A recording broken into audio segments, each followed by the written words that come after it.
सोचकर देखिए एक ऐसे बीच के बारे में जहां रेत सुनहरी या सफेद नहीं बल्कि स्याह काली है और जहां समंदर की लहरें डरावनी कहानियां सुनाती हैं।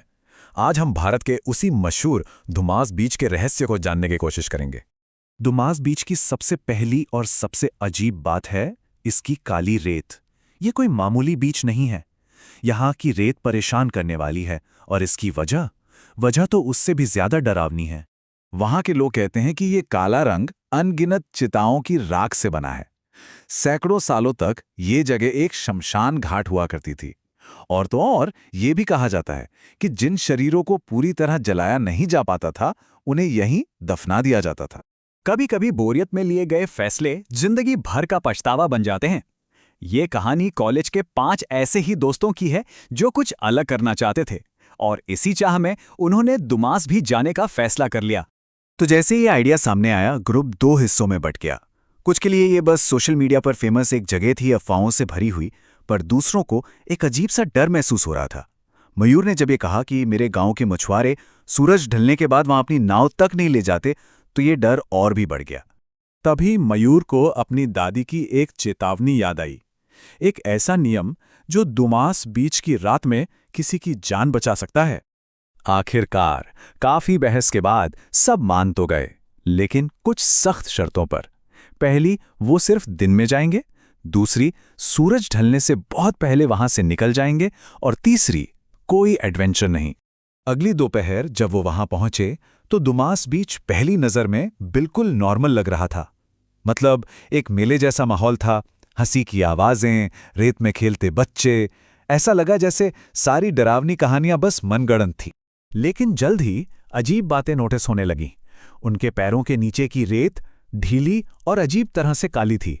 और फिर उन्होंने वो देखा, एक लाइन जिसके बाद भीड़ अचानक खत्म हो जाती थी और बीच का एक लंबा हिस्सा एकदम वीरान और डरावना था। और उसी खाली हिस्से में उन्हें एक अकेला आदमी मिला। उसने जो बताया वो उनके डर को सच करने के लिए काफी था। सवाल तो यही था कि आखिर उस हिस्से पर कोई और क्यों नहीं था। पता है, वो रेत पर सो रहे लोगों की बात नहीं कर रहा था, बल्कि रेत के अंदर सो रहे लोगों की। उसने बताया कि यही वो जगह है जहां सिर्फ राख ही नहीं बल्कि मुर्दे भी दफन हैं। इस सीधी सीधी चेतावनी के बावजूद कुशल को दूर एक खंडर दिखा और वो वहां जाने की जिद करने लगा। और यहीं पर ग्रुप ने अलग होने का वो फैसला किया जो उनकी सबसे बड़ी गलती साबित होने वाला था। मयूर और कुशल उस खंडहर के पास पानी में खेलने में इतने मगन हो गए कि उन्हें वक्त का कोई अंदाजा ही नहीं रहा। और यहाँ एंट्रेंस पर बाकी तीनों का डर बढ़ता जा रहा था। सूरज ढल चुका था, भीड़ जा चुकी थी और बीच वीरान हो गया था। उनके दोस्त कहीं नजर नहीं आ रहे थे। जब आखिरकार उनकी कॉल लगी तो दूसरी तरफ से जो घबराई हुई आवाज आई उसने उनके रोंगटे खड़े कर दिए। वो कह रहे थे, हमें रास्ता नहीं मिल रहा है, ऐसा लग रहा है जैसे हम गोल गोल घूम रहे हैं। और फिर फोन कट गया। एक भूतिया बीच पर घने अंधेरे में फंसे। अब वो दुनिया से पूरी तरह कट चुके थे। इसके बाद जो हुआ वो किसी बुरे सपने से कम नहीं था। दुमास बीच की कहानियां अब हकीकत बन रही थीं। सवाल ये था कि क्या वो इस रात से बच पाएंगे। सबसे पहले उन्होंने हवा में फुसफुसाहट सुनी। कोई हर दिशा से उनका नाम पुकार रहा था। दादी की वो चेतावनी याद है ना।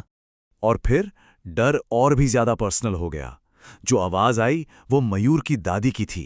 वही दादी जो 8 साल पहले बिना किसी सुराग के गायब हो गई थीं और कभी नहीं मिली। फिर तो जैसे चारों तरफ से हमला होने लगा। उन्हें जलती हुई लकड़ी की गंध आने लगी। उन्होंने राम नाम सत्य है के मंत्र सुने। दूर सफेद कपड़ों में भूतिया परछाइयां दिखीं। और फिर भयानक कुत्तों का एक झुंड जो अचानक कहीं से आया और फिर गायब भी हो गया। ठीक आधी रात को मयूर का फोन, जो दुनिया से उनका आखिरी कनेक्शन था, आखिरकार बंद हो गया। डर अब बर्दाश्त से बाहर था। उनकी हिम्मत जवाब दे चुकी थी। वो जमीन पर गिर पड़े और बेहोश हो गए। उस रात अंधेरा जीत गया था। अगली सुबह एक खोज दल, जिसमें उनके बाकी दोस्त और पुलिस शामिल थे, बीच पर उन्हें ढूंढने पहुंचे। मयूर और कुशल उन्हें पानी के किनारे बेहोश मिले। दोनों को तेज बुखार था। हाँ, वो बच तो गए, लेकिन उस रात का अनुभव उनके साथ हमेशा के लिए रह गया। आज भी जलती हुई लकड़ी की गंध मयूर को चीखते हुए नींद से जगा देती है। ये हमें एक आखिरी परेशान करने वाले सवाल के साथ छोड़ जाता है। वो खुशकिस्मत थे कि मिल गए, लेकिन इस बीच पर लोग सिर्फ गायब भी हो जाते हैं। उन लोगों का क्या होता है जो कभी नहीं मिलते,